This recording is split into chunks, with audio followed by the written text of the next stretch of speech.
Hello ladies and gentlemen, and welcome back to my channel. In this video we're reacting to the top 10 laws Queen Elizabeth, that's me struggling to speak again, Elizabeth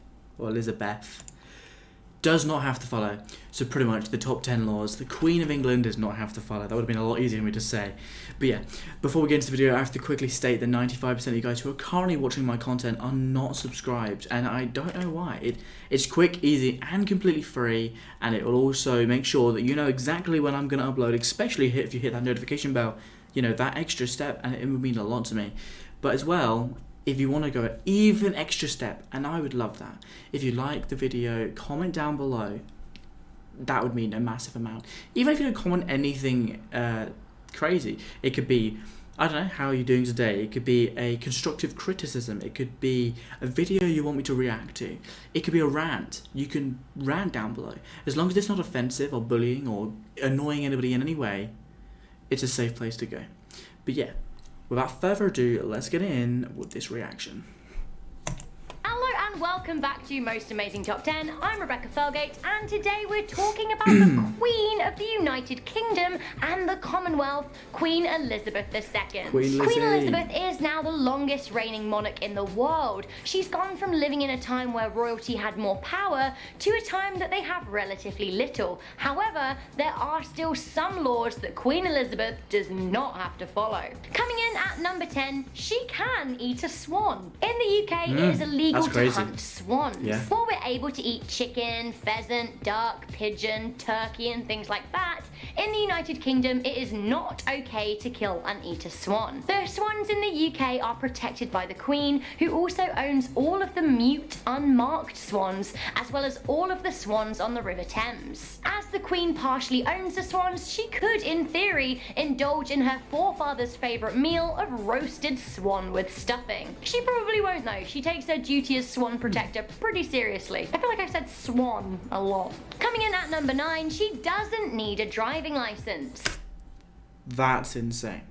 The Queen does not need a driving licence. Unlike everyone else in the United Kingdom, the Queen did not need to apply for a driving licence when she was 17. She didn't even need to take any driving lessons or a test to be able to drive. All driving licences in the United Kingdom are issued in the Queen's name, so if she felt like having one, she could just in theory issue one to herself. Despite no test or licence, the Queen is a competent driver. She actually drove an ambulance in World War II. When the Prince of Saudi Arabia visited in 1998, she drove him around her estate in her Land Rover. Now some say this was a boss queen move to advocate women's rights, because in Saudi, women aren't allowed to drive. Coming in at number 8, That's genuinely crazy. There's some countries don't have laws like that. Like why? I don't understand. I guess it's to do with their religion or the way it has been for years and years, but I can't wrap my head around it. But then again, I come from England where it's just normal. Doesn't have to stick to the speed limit. Not that the Queen necessarily goes around speeding. Nah, she's cruising at 80 on a 30. Ain't no one gonna say nothing.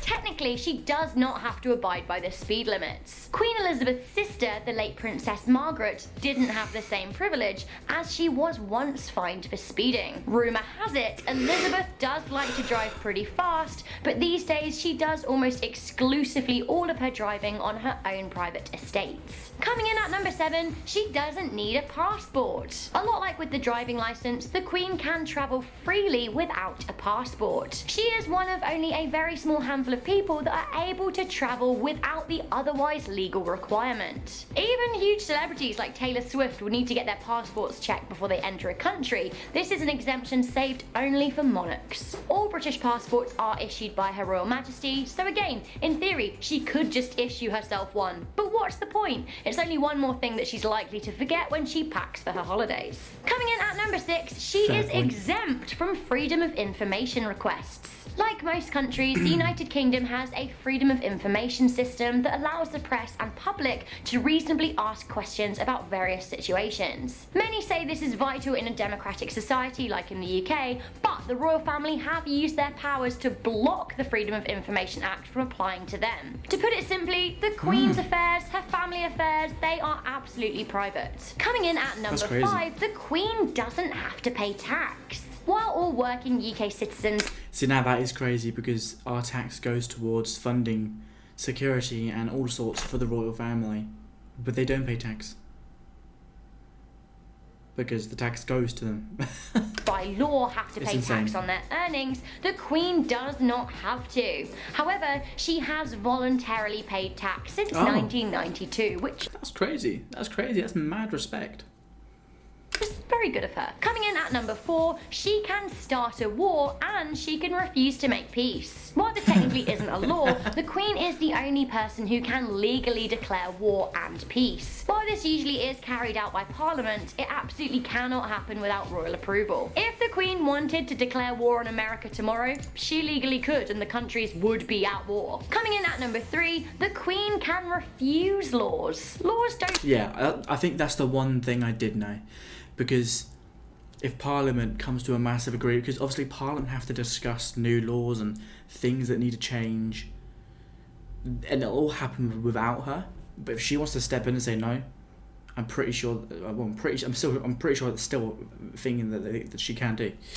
don't become laws in the UK until the Queen says so. Once a law has been passed through the Parliament and the House of Lords, it comes to the Queen so she can give it her royal assent. If she wanted to refuse a law, she could, although she probably never will. The last time the British monarch because if it's gone through all the systems of going through Parliament, going through House of Lords, going through all these systems, and then it's up to her, she's probably had enough thinking to do with it. actually refused their royal assent was in 1708 when Queen Anne refused for settling the militia in Scotland. Coming in at number 2, the Queen cannot be sued or prosecuted. What? Don't even Yeah, because it's the Royal Majesty's Court.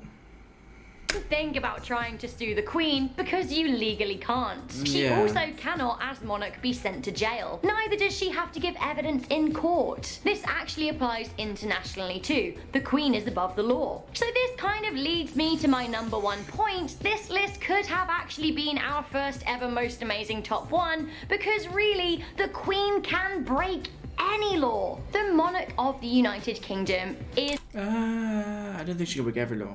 I think it really does depend on, you know, other stuff. wholeheartedly above the law. They What did she do? How bad? How bad is it? Does it affect others? I'm sure there's loads of things that come into account when discussing what she's done. do not have to abide by any laws of the people. They have never had to abide by the laws of the people. The Queen legally can do whatever she wants. She could even commit murder. Although, of course, she wouldn't. The Queen remains within the law as to set an example to her subjects. While she is above the law and cannot be sent to jail, if she ever did do something to test this, it would be likely that in practice she would see the repercussions and be overthrown. Once the monarch is Exactly. no longer on the throne, for example by way of abdication, then they have to answer to the law like the rest of us. So that was the top 10 laws Queen Elizabeth Thank you very does much. not Thank you very much. Did you know these? Let me know in the comment section down below. Did you know that these laws, well, did you know that she could break these laws? Did you know that she didn't have to follow them? You know, it'd be an interesting discussion down below. Do you think it's right? Do you think that the Queen should be held to the same standards that normal people are as well? I don't know. She is the Queen after all. But again, as years and years go on, Queen and the monarch and, well, the royal family have just less power overall. But yeah, no, that was a very interesting video. Some facts learned, some useless facts, but they're facts. Interesting facts at least. But yeah, I hope you enjoyed this video. Don't forget to like and a comment down below. As well, you do know, guys, 95% of you guys who are currently watching my content are not subscribed. And why not? It's quick, easy, and completely free with a click of a button and a flick of the bell. You know exactly when I upload, and it's as simple as that. But yeah, I hope you enjoyed this video. Do all those things that I said, pretty please. And yeah, I hope you're having a great and splendid day, and I'll see you guys, hopefully I should, in the next video. Bye.